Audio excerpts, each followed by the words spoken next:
Il est 20 h, bonsoir à tous. Voici les titres de l'actualité de cette fin de week-end. Nous reviendrons sur la disparition de l'actionnaire principal de l'Olympique de Marseille. Robert Louis Dreyfus est mort victime d'une leucémie. Qui était vraiment l'homme d'affaires? Quel avenir maintenant pour le club de football phocéen? Reportage et témoignage, celui de Bernard Tapie dans un instant.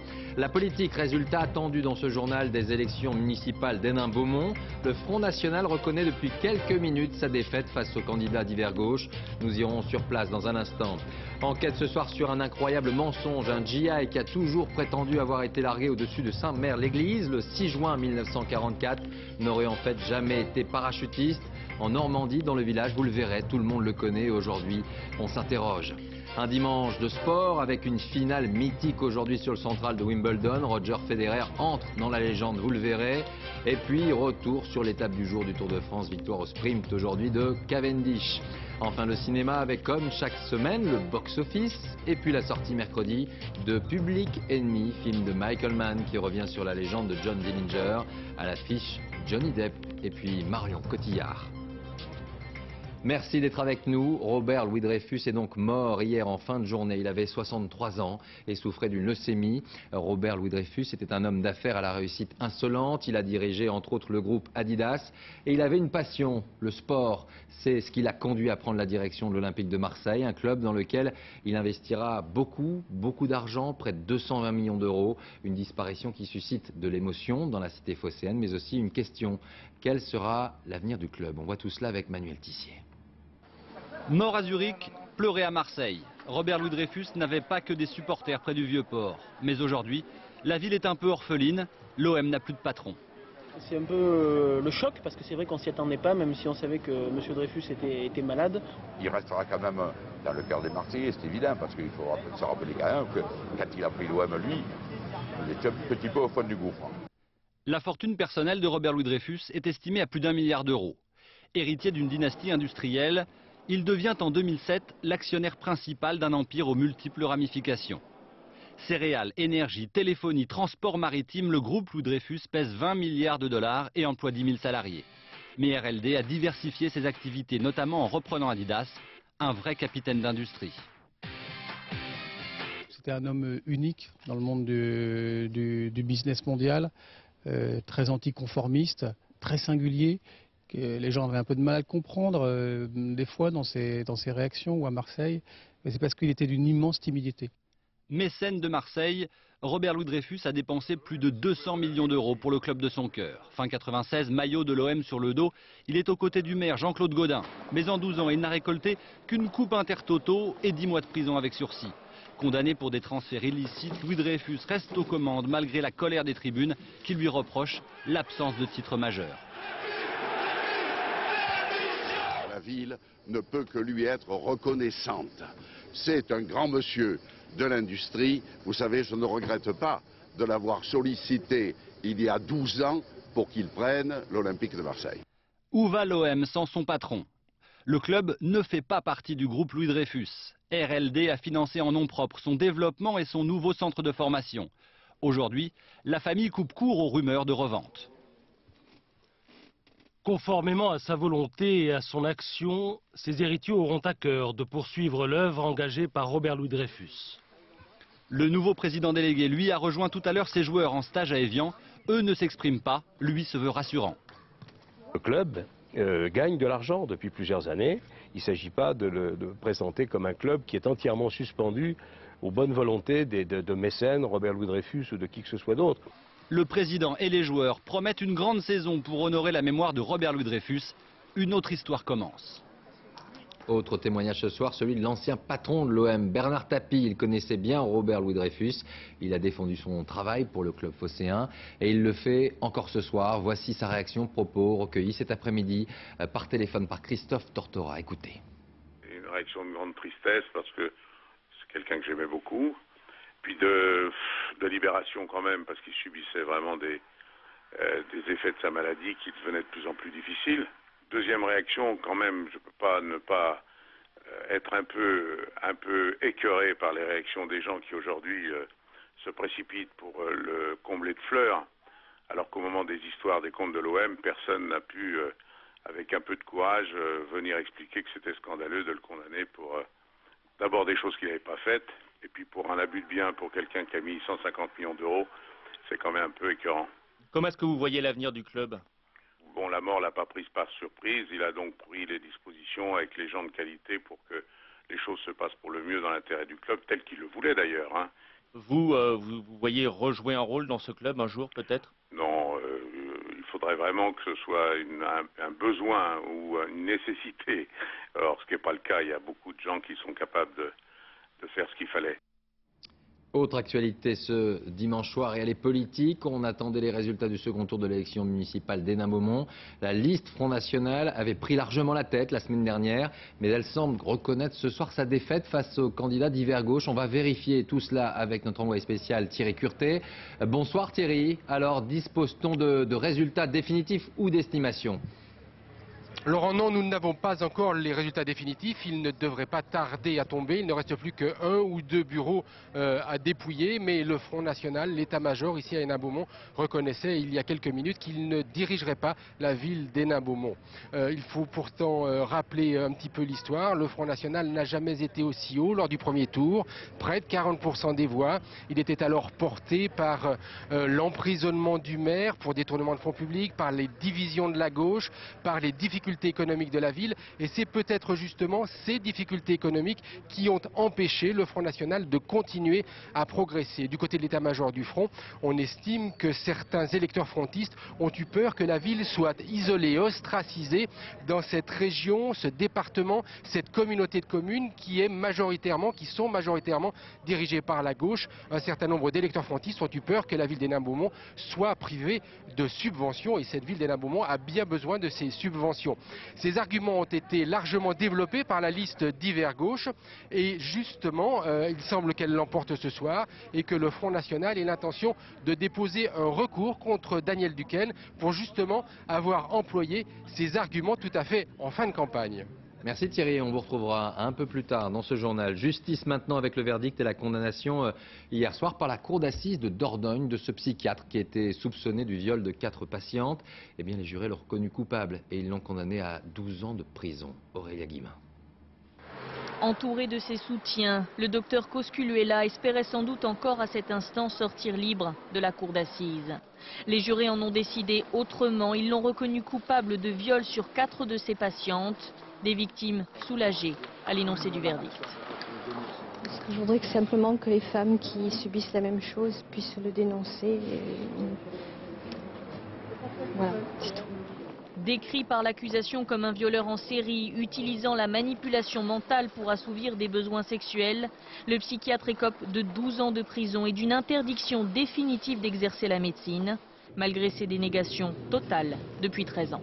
Je maintiens qu'il n'y a aucune certitude, je maintiens que le doute était bien présent dans cette audience, et depuis le début de cette audience, manifestement cela n'a pas suffi.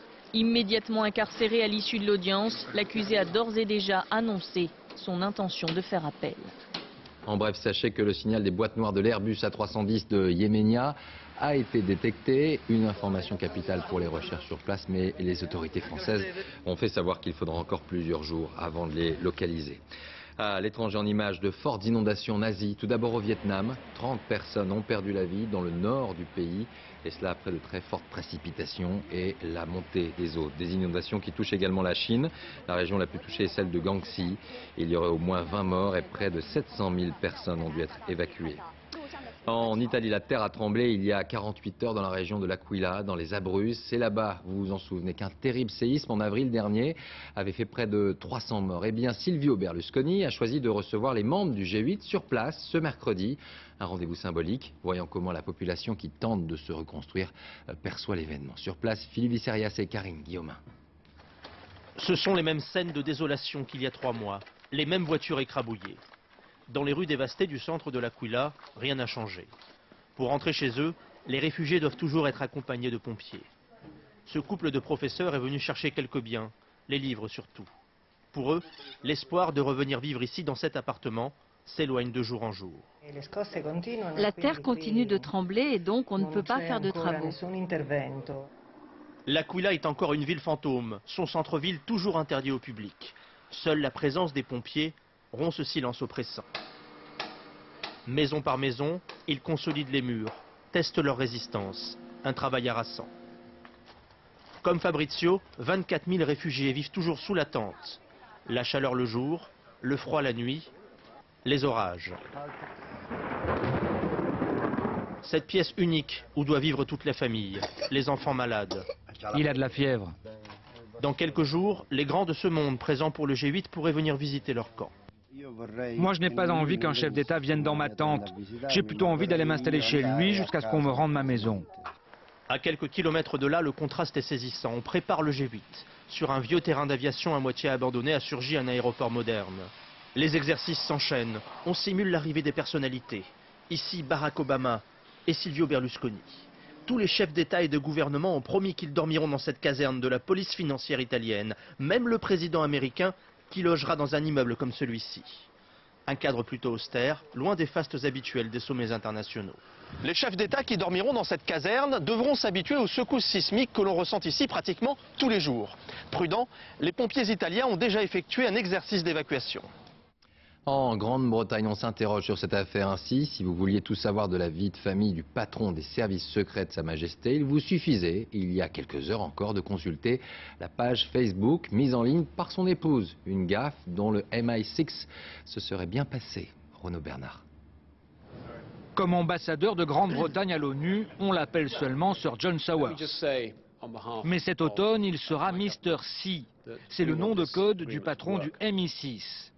Problème avant même de prendre ses fonctions sur les bords de la Tamise, au siège des services de renseignement de Sa Majesté, John Sawers n'a déjà plus rien de secret. La presse britannique publie des dizaines de photos intimes de Sir John.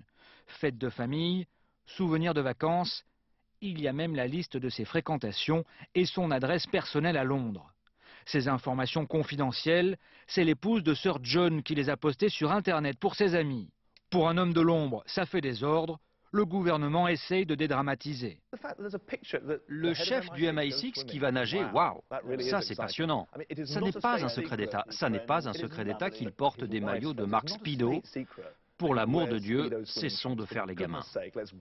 En avril dernier, pour avoir dévoilé par négligence devant des photographes des informations ultra confidentielles, le chef de l'antiterrorisme britannique a dû démissionner. Sir John n'en est pas encore là. Il doit normalement prendre ses fonctions en novembre prochain. Aux États-Unis maintenant, une ville de Caroline du Sud vit dans l'angoisse depuis quelques jours. 5 personnes ont été assassinées et les autorités pensent à un tueur en série. Les explications de Philippe Rochaud. Elle s'appelait Abby Tyler et elle avait 14 ans. Elle a été tuée ici en sortant de ce magasin avec son père. Alors la peur s'est installée à Gaffney. On estime que le tueur en série est responsable de la mort de 5 personnes. Malgré un portrait robot assez précis, aucun témoin n'a pu le localiser. Il a tué notamment un agriculteur de 63 ans ainsi qu'une mère et sa fille. Tout le monde a peur, dit cet homme. Il peut venir ici et tuer n'importe qui. Je ne me laisserai pas impressionner, dit cet adolescent qui garde son arme à portée de la main. Pour cette mère de famille, il ne faut pas sortir seul ou jouer seul avec les enfants. Être vigilant et garder la lumière allumée la nuit. C'est qu'en 1960, un étrangleur sévissait ici et n'a jamais été arrêté. Notre grand format ce soir avec ce qui ressemble bien à une incroyable imposture. Un GI depuis des années raconte avec de nombreux détails son atterrissage le 6 juin 1944 à Sainte-Mère-l'Église en Normandie. Là-bas, il y a reçu la Légion d'honneur, une plaque à son nom a été posée, mais à 84 ans, l'homme se retrouve confronté à certaines incohérences dans son histoire. Alors doit-on parler de mensonges? Élément de réponse avec Christian Autin. C'était le 6 juin dernier, la dernière apparition filmée de Howard Manoyan. Décoré le même jour de la Légion d'honneur, le vétéran américain célébrait comme chaque année le débarquement à Sainte-Mère-Église. Depuis plus de 30 ans, Howard Manoyan raconte la même histoire. Largué sur Sainte-Mère-Église dans la nuit du 5 au 6 juin 1944, il affirme avoir atterri près du cimetière du village. J'ai tapé le mur ici, à côté du cimetière. Je monte le mur, entre le cimetière ici, et très vite, je vois le croix, le tombe, et comme ça, j'ai très peur, hein. Oh shit! Problème, tout cela ne serait qu'une fable. Howard Manoyan aurait menti. Dans son édition du 6 juin dernier, ce quotidien de Boston affirme qu'il n'a jamais appartenu à la 82e division de parachutistes. Selon les archives américaines, il était caporal dans la 33e compagnie de décontamination chimique, une unité moins prestigieuse. Lui et ses équipiers sont arrivés par bateau le 6 juin 1944 à Utah Beach. Autre différence, le soldat Manoyan a bien été blessé le 17 juin, mais de façon accidentelle et non pas au combat. Oh, fuck you, hein? Malade, Howard Manoyan, âgé de 84 ans, a quitté précipitamment la France pour les États-Unis. Joint par téléphone, le vétéran américain refuse de répondre à nos questions. Je ne peux pas parler avec journaliste maintenant. Pourquoi vous voulez pas me parler? Non, j'ai pas confiance avec journaliste. Hein. J'ai juste arrivé en Amérique et visite hôpital, medical, et certains journalistes pas corrects. Un journal américain affirme que vous n'avez jamais été parachutiste. Goodbye. Dans le village de Sainte-Mère-Église, c'est l'incrédulité. Le patron de ce bar où l'Américain avait table ouverte ne veut pas y croire. C'est pas possible de mentir à ce point-là. Et ça ne correspond pas à sa personnalité. Bon, les gens qui sont un peu mythomanes, on se rend compte à un moment ou à un autre qu'il y a quelque chose qui dérive. C'est vrai que j'avais été informé il y a déjà quelques années de soupçons des uns et des autres. Enfin, donc moi j'ai considéré que c'était des histoires de clans entre anciens combattants et puis j'ai dit bon, on passe à autre chose. Quoi qu'il en soit, Howard Manoyan est bien un vétéran. Question, est-ce que les Normands pardonneront à celui qui leur a menti depuis près de 40 ans? On s'interroge sur la place qu'il aura dans le musée de Sainte-Mère-Église après sa mort. Une chose est sûre, il n'aura pas l'honneur d'être aux côtés des parachutistes de la 82e Airborne, derrière ses vitrines. Voilà pour notre grand format. Quelques images maintenant. Images de l'hommage rendu hier soir à Londres par Madonna à Michael Jackson. La star et ses danseurs ont chanté et dansé Jackson. Regardez.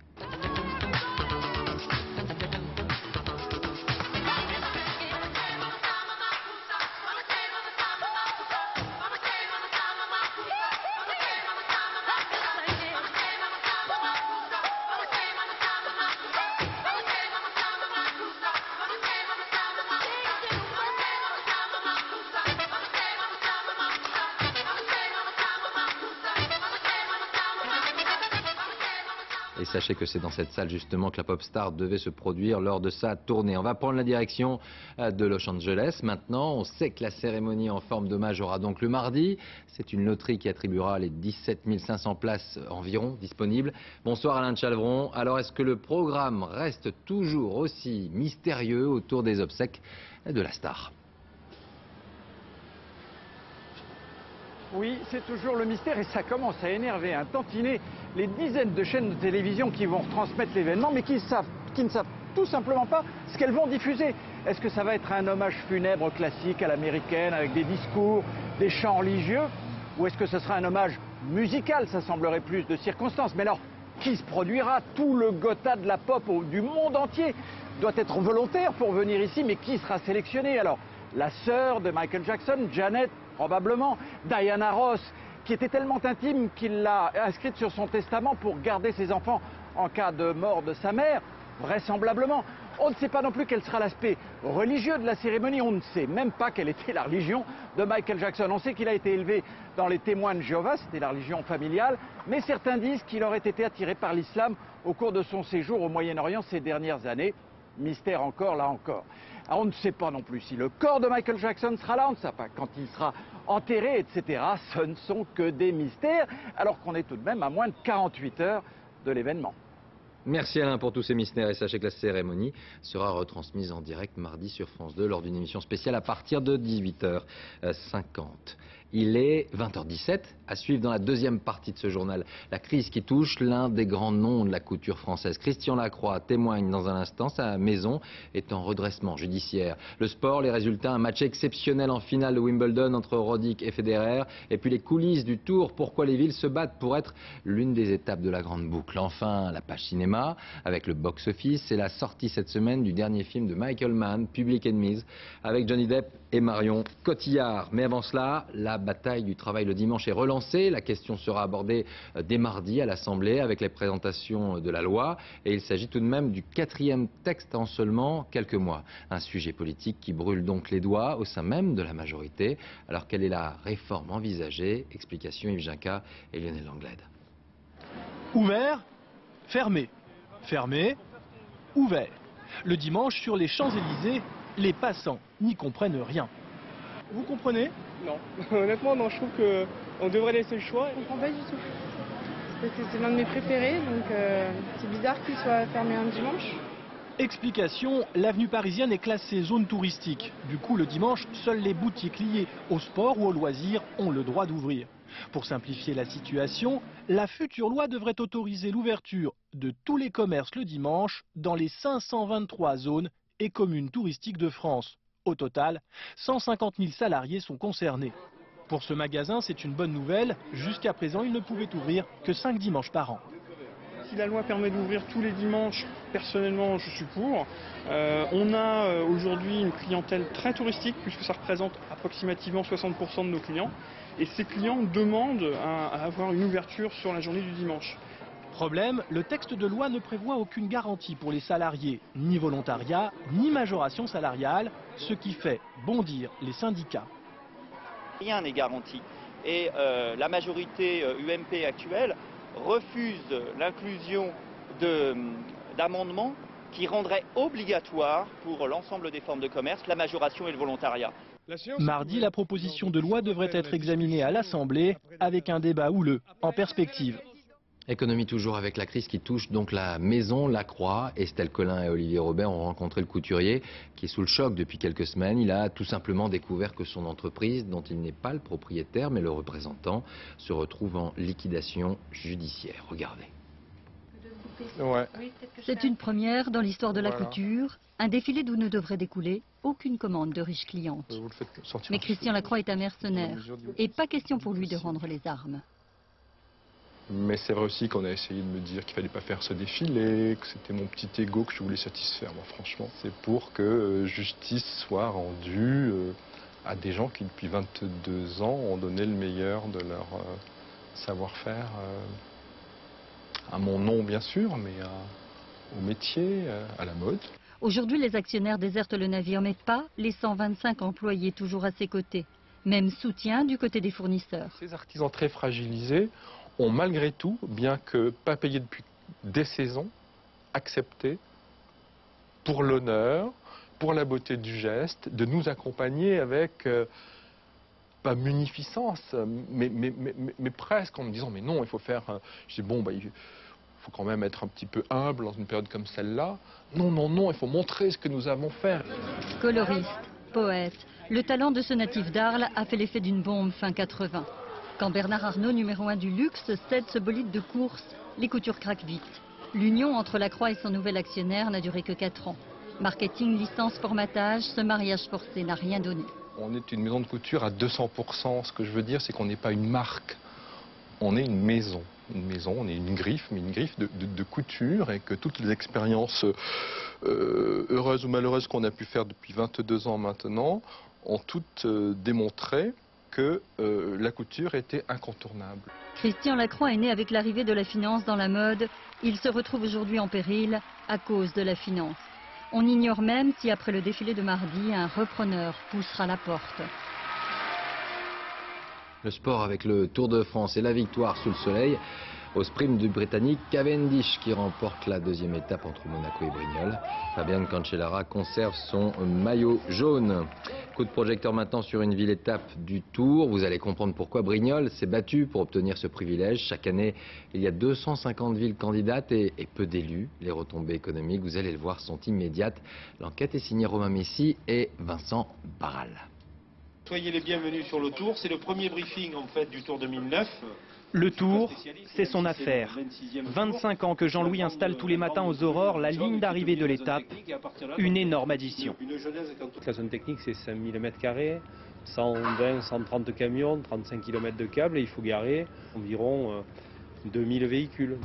Et pour la première fois dans l'histoire du Tour, la ligne d'arrivée est à Brignoles. La petite ville varoise de 15 000 habitants se prépare depuis 1 an à devenir pour quelques heures la capitale mondiale du vélo.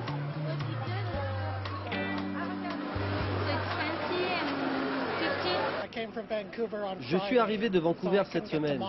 J'étais à Monaco hier, Brignoles aujourd'hui, et j'irai aussi à Marseille et à Montpellier. C'est mon premier Tour de France que je regarde. Content d'être là? Oui. Brignoles a dû payer à l'organisation du Tour 80 000 € pour accueillir une arrivée d'étape. Mais comme prévu, le public est venu en masse pour la plus grande joie des commerçants. On va dire 5 à 6 fois le chiffre d'affaires d'un dimanche classique, au minimum. Donc c'est une très bonne journée. Très très bonne journée. Nous on est complet depuis la fin du Tour de France l'année dernière. On avait une option déjà pour cette année, donc on ne prenait aucune réservation. Au final, le passage du peloton pourrait engendrer 500 000 € de recettes immédiates pour Brignoles. Si le Tour est une fête, c'est aussi une affaire rentable que toutes les villes s'arrachent. On a précisément 230 candidatures, ça veut dire 180 en France et une cinquantaine à l'étranger. Candidatures pas nécessairement de ville parce qu'on a aussi là-dedans une douzaine de conseillers généraux, c'est-à-dire en vérité on a encore davantage de possibilités. Aujourd'hui, le maire de Brignoles soigne sa popularité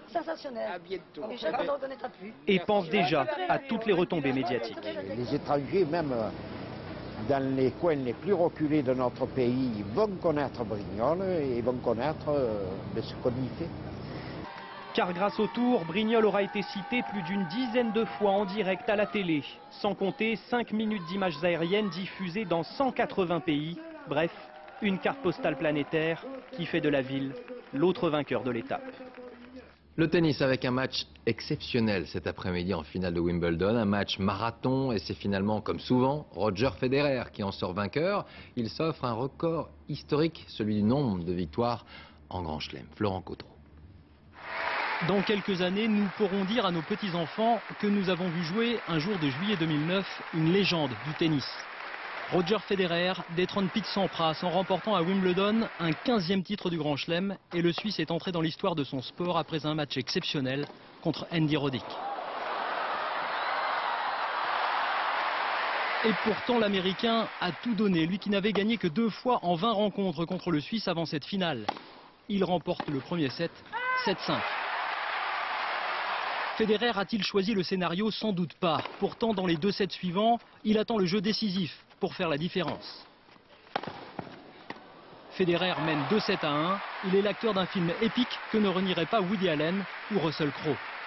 On croit le Suisse parti pour la victoire, mais Roddick a une arme fatale, un service surpuissant qui lui permet d'égaliser à 2-7 partout et de batailler pied à pied dans la dernière manche.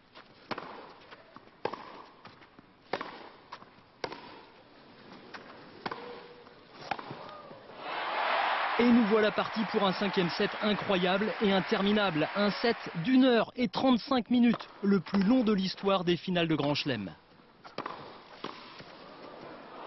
Borg, 5 fois titré sur le gazon anglais. McEnroe, 3 victoires à Wimbledon. Ils sont tous là pour admirer le chef-d'œuvre en cours. Il n'y a pas de jeu décisif, alors le score prend des proportions inattendues. 8 jeux à 7, 8 jeux partout, 9 jeux à 8, 9 jeux partout. Federer fait la course en tête et à chaque fois Roddick égalise. Mais après 4h16 de jeu, l'Américain va craquer. 5-7, 7-6, 7-6, 3-6 et 16-14. Roger Federer redevient numéro 1 mondial à la place de Rafael Nadal. Et il écrit sur le gazon anglais l'un des plus beaux chapitres de l'histoire du tennis. Le cinéma maintenant avec tout d'abord le box-office, le classement des films au premier jour de leur sortie cette semaine. En tête le dernier, Woody Allen, que vous venez de voir, Whatever Works, une comédie sur le couple qui se passe à New York. Et puis Dans tes bras, l'histoire d'un adolescent qui part à la recherche de sa mère avec notamment Michel Larocque. Le film de la semaine avec la sortie mercredi du dernier film de l'américain Michael Mann, Public Enemies. Le film revient sur le parcours dans les années 30 du célèbre braqueur John Dillinger. On retrouve à l'affiche Johnny Depp et Marion Cotillard, un film vu par Pascal Deschamps et Arnaud Jacques. Vous faites quoi exactement dans la vie? John Dillinger, je braque des banques. C'est fou comme les ennemis publics attirent les foules. Surtout, me direz-vous, quand ils ont le joli minois de Johnny Depp. Quand il ne joue pas les pirates, il prête son regard noir à John Dillinger, le criminel le plus célèbre de la Grande Dépression, qui nargue à le FBI pendant des mois. Johnny, il faut combien de temps pour vider une banque? Environ 1 minute 40 secondes. Pile. Je crois que c'était tout simplement un homme de la rue qui est entré en conflit avec ceux qui détenaient le pouvoir à l'époque, c'est-à-dire les banques. Les banques qui sont devenues ses ennemis. Cet argent est à vous, monsieur? Oui. C'est la banque qu'on vient braquer, pas vous. Rangez-moi ça. Car Dillinger était populaire. Ennemi public, il n'était pas l'ennemi du public qui suivait ses exploits aux actualités. Il était constamment à la une, toutes les semaines, quoi qu'il fasse, quand il volait, quand il s'évadait. On n'arrivait pas à l'attraper. La seule fois où tu sortiras de cette cellule, ce sera le jour de ton exécution. Ben, c'est ce qu'on verra. Sa cavale n'aura en tout duré que 9 mois, pendant lesquels il vécut aussi une intense histoire d'amour. Tu peux m'accompagner? Bon sang, ça c'est de l'accélérer. Si tu regardais ce que j'ai devant moi, toi aussi tu voudrais accélérer. Marion Cotillard a fait ainsi l'expérience de l'extrême méticulosité d'un des réalisateurs les plus pointilleux de son temps. La première fois que je l'ai rencontré, j'avais lu le scénario, c'était une première rencontre, je ne savais pas encore que j'allais faire le film.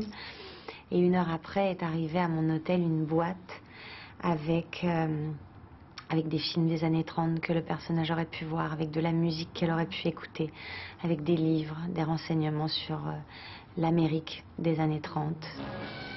C'est ainsi que de cette fresque ambitieuse se dégage finalement plus que l'histoire d'un homme, celle d'un pays qui n'en finit pas de revisiter ses légendes. Et comme chaque dimanche, voici l'agenda de la semaine à venir. C'est mardi qu'aura lieu l'hommage public à Michael Jackson à Los Angeles. Des milliers de fans sont attendus. Cérémonie retransmise sur France 2. À partir de mercredi, les dirigeants du G8 se réunissent en Italie, dans la ville symbolique de l'Aquila, ville détruite par un séisme en avril dernier. Et puis vendredi, la 7e étape du Tour de France et le premier grand rendez-vous en montagne. Barcelone-Andorre, 224 km à travers les Pyrénées. Avant de terminer le journal, on retrouve Thierry Curtier en direct de Hénin-Beaumont pour le résultat du second tour des municipales. Alors Thierry, vous nous confirmez que le candidat d'hiver gauche semble s'imposer sur celui du Front National? Effectivement, les résultats définitifs, comme je vous le disais tout à l'heure, Daniel Duquesne l'emporte, le divers gauche, 52,4%. Steve Briouat, Marine Le Pen, le Front National, 47,6%. Il y a tout de même 550 voix entre les deux listes. Ce soir, Hénin-Beaumont reste à gauche. Merci Thierry Curtet. La carte postale du jour, des images de la plage d'Antibes, où il a fait chaud, même très chaud cet après-midi. Plus de 33 degrés pour le plus grand bonheur des vacanciers. Voilà, c'est la fin de ce journal. Merci de nous avoir suivis tout au long du week-end. A tout de suite la météo, Nathalie Riouet, 20h35, votre série Urgence pour la dernière saison. L'information demain dès 13h avec Élise Lucet, 20h David Pujadas. Excellente soirée à tous sur France 2 et à la semaine prochaine, j'espère.